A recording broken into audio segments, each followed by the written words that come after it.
الشيطان الرجيم بسم الله الرحمن الرحيم انطلقوا إلى ظل ذي ثلاث شعب صدق اللہ العظیم۔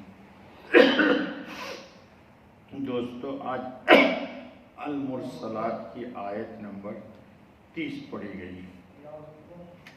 پیچھے کے درس میں آیا ہے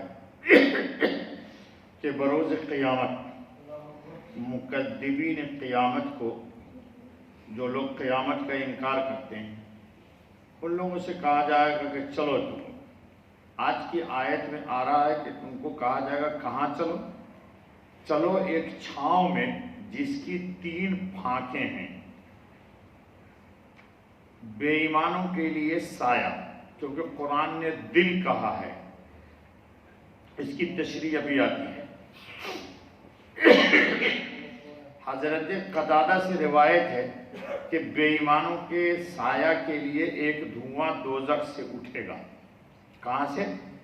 دوزخ سے ایک دھواں اٹھے گا جو پھٹ کر کئی ٹکڑے ہو جائے گا۔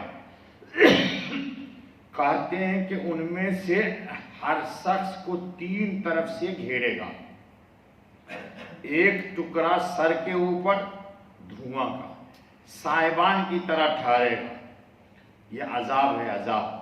دوسرا ٹکڑا داہنی اور تیسرا ٹکڑا بائیں ہو جائے گا۔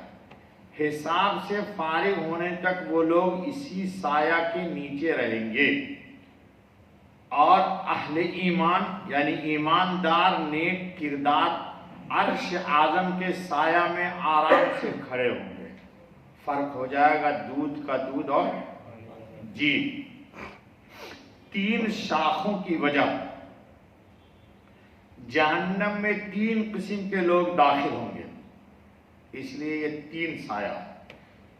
وہ بے ایمان جنہوں نے صریحی الفاظ کے ساتھ پیغمبروں کی، انبیاء علیہم الصلاۃ والتسلیم کی تکذیب کی، جھٹلا دیا انبیاء، کہا ما جاءنا من بشیر ولا نذیر، اللہ کی طرف سے کوئی ڈرانے والا اور کوئی خوشخبری والا نہیں آیا، تم ایسے نہیں ہو، استغفر اللہ۔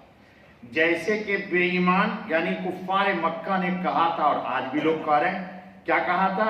افترا علی اللہ کذبا، انبیاء علیہ السلام سے کہا کہ اللہ نے تم کو نبی نہیں بنایا اور تم اللہ کے اوپر یہ جھوٹ باندھ رہے ہو کہ اللہ نے تم کو، حالانکہ اللہ نے قرآن میں کہا یاسین والقرآن الحکیم انکا لمن المرسلین، لو تم ہی پڑھ رہے ہو، انکا لمن المرسلین، آپ کون ہیں؟ رسول ہیں، آپ کائنات عالم کے اندر اللہ کی طرف سے پیغامبر ہیں، ہدایت رساں ہیں، اللہ کا پیغام پہنچانے والے ہیں۔ نمبر 1 تو یہ لوگ ہوں گے۔ دوسرے وہ لوگ کہ جن کے اقوال ظاہری نص یعنی قرآن کریم جو نص قطعی ہے کے خلاف ہے، اور اجماع امت کے خلاف نصوص یعنی قرآن کریم کی یا حدیث کی غلط تعویلیں کرتے ہیں، ان کے احکام سے آیات کا انکار اور پیغمبروں کی تکذیب ثابت ہوتی ہے۔ جیسے کہ ایک فرقہ ہے مجسمہ یا قدریہ یا رافضی یا خارجی یا مرجیہ کے فرقے، مثلا قرآن کریم میں ابھی ہمارے درس میں گزر چکا ہے سورہ قیامہ میں، وَوُجُوهٌ يَوْمَئِذٍ نَاظِرَةٌ، کچھ لوگ قیامت کے دن اللہ رب العالمین کو دیکھیں گے، حشاش و بشاش ہوں گے۔ اس آیت کی تکذیب کرتے ہیں، انکار کرتے ہیں، اور ان تمام آیات کو نہیں مانتے جس میں اعمال کے تولنے کا یا پلسرات وغیرہ کا تذکرہ ہے۔ ان تمام آیتوں کا جی فَمَنْ يَعْمَلْ مِثْقَالَ ذَرَّةٍ خَيْرًا يَرَهُ وَمَنْ يَعْمَلْ مِثْقَالَ ذَرَّةٍ شَرًّا يَرَهُ، اور متواتر حدیث کے منکر ہیں، مثلا حضرت سیدنا ابو بکر صدیق، سیدنا حضرت عمر، سیدنا حضرت عثمان غنی، حضرت علی کرم اللہ وجہہ اجمعین کی مدح میں جتنی بھی آیتیں حدیثیں آئی ہیں مناقب میں، اس کا وہ انکار کر دیتے ہیں، حالانکہ انکار تو یہ لوگ کہاں ہوں گے قیامت کے دن؟ اس جہنم کے دھوئیں میں۔ دوسرے یہ لوگ ہو گئے۔ تیسرے نفسانی خواہشات کی پیروی کرنے والے کون؟ مسلمان گناہگار جو صغیرہ کبیرہ گناہ کرتے ہیں، زنا میں مبتلا ہیں، ڈرنکنگ کرتے ہیں۔ دبئی میں آئے کچھ نہیں تھا، پیسہ ملا تو اب بوتل توڑتے ہیں، جی استغفر اللہ آمنت باللہ العظیم وکفرت بالجبت والطاغوت۔ نماز فرائض، اللہ کا منادی پکارتا ہے آؤ، حی علی الصلاۃ تو نہیں آتے، اور موبائل میں میسج آ گیا کسی ڈرنکر کا تو گھر سے اٹھ کر کے بیگم منع کر رہی ہے، کہاں جا رہا ہوں؟ کہتا میں آ رہا ہوں ذرا بیٹا۔ تو اللہ کی پکار کا جواب عملی بھی نہیں دیا، اور دوست کے بلانے پہ چلا گیا تو پھر قرآن میں ایک آرڈیننس آئے گا، آپ سب پڑھتے ہو قرآن، وَامْتَازُوا الْيَوْمَ أَيُّهَا الْمُجْرِمُونَ، سورہ یاسین شریف میں، یا قرآن سنتے ہو کبھی پڑھتے ہو گے، اِنَّ الْأَبْرَارَ لَفِي نَعِيمٍ، نیک کہاں ہوں گے؟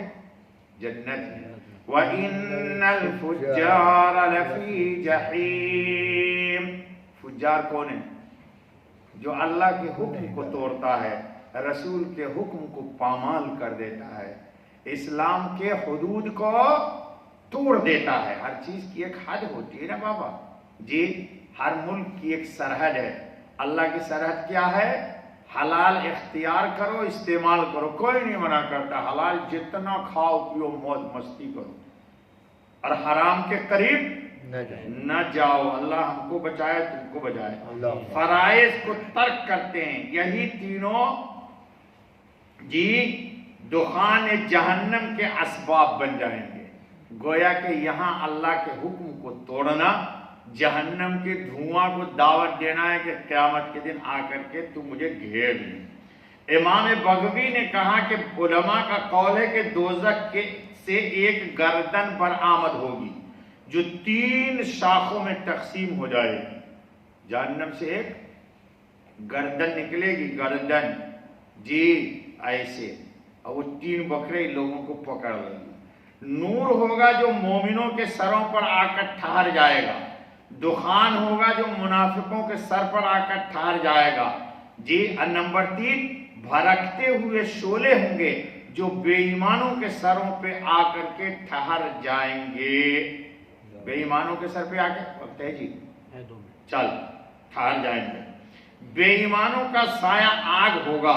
یہ بھی کہا جا سکتا ہے کہ آیت میں جو لفظ ظل آیا ہے جس کا مطلب سایہ ہے، مراد خود جہنم کی آگ ہے۔ آگ کی تاریک اور سیاہ ہونے کی وجہ سے مجازن اس کو ظل کہہ دیا گیا۔ مجازن اس کو کیا کر دیا؟ ظل۔ اللہ اکبر۔ کیوں؟ ہمارے حضرت خاتم النبیین علیہ الصلوۃ والتسلیم نے ارشاد فرمایا کہ دوزخ کی آگ کو 1000 برس تک بھڑکایا گیا، یہاں تک کہ وہ سرخ ہو گئی، پھر 1000 برس تک بھڑکائی گئی یہاں تک کہ وہ سیاہ ہو گئی۔ اب وہ بالکل سیاہ تاریک ہے، مظلمۃ سودا، بالکل ایک دم اندھیرا، انسان کا ہاتھ بھی اس میں اپنا نظر نہیں آئے گا جی۔ اللہ تعالی ہمارے آپ سب کی اس دوزخ کی آگ سے حفاظت فرمائے۔ بس بابا سبحان اللہ و بحمدہ، سبحان اللہ العظیم، سبحانک اللہم و بحمدک، اشہد ان لا الہ الا انت۔